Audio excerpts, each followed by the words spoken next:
That's why you gotta hang out with everybody, man. And not just race either. Race is not just, that's not just it, you know? Gotta hang out with people different ages than you, too, you know? If you're younger, you need to hang out with people older than you, much older. And if you're older,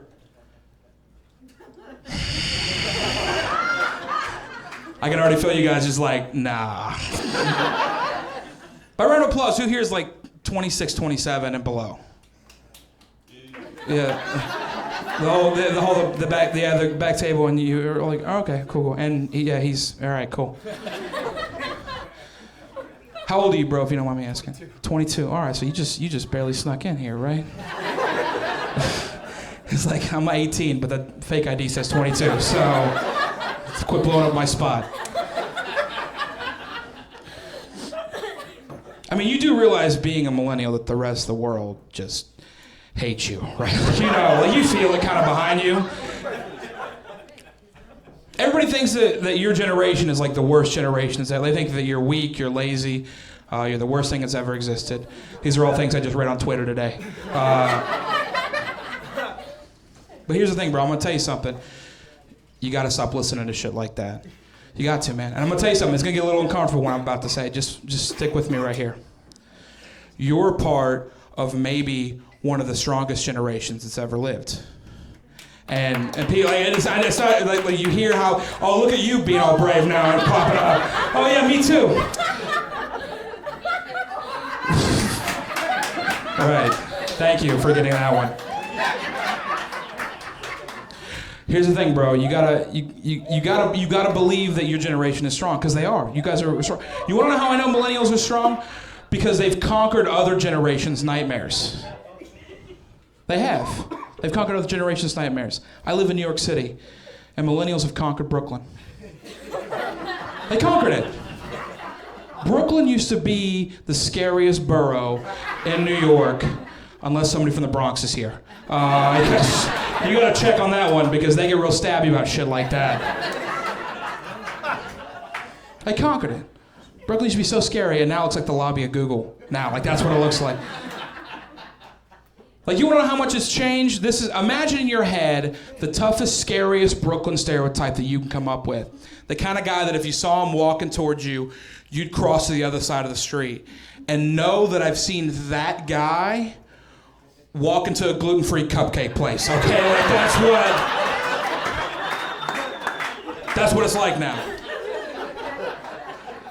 And some people go, oh yeah, sure, like you can move into like a poor neighborhood and take it over, but what happens if you take something really dangerous and drop it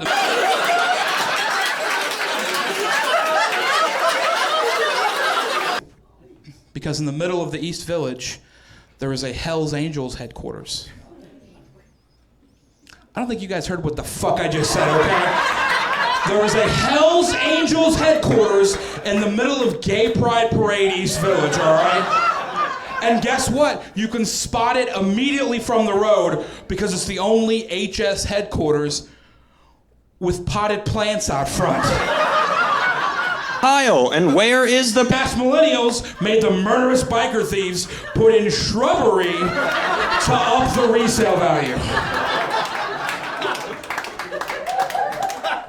That means you could drive past that clubhouse and see a guy with a teardrop tattoo just watering petunias every day. You can just see that shit. Still not enough? How about this? In front of that clubhouse, there's a bench, okay? It's a little bench with a printed out sign over the top of it that says, please do not sit on our bench. Please.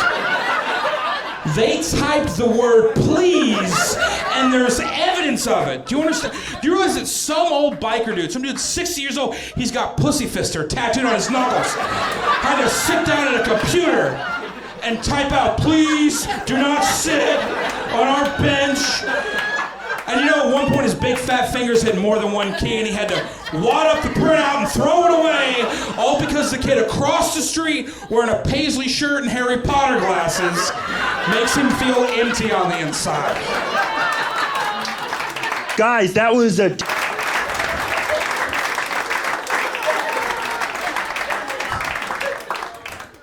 They're not weak, is what I'm saying.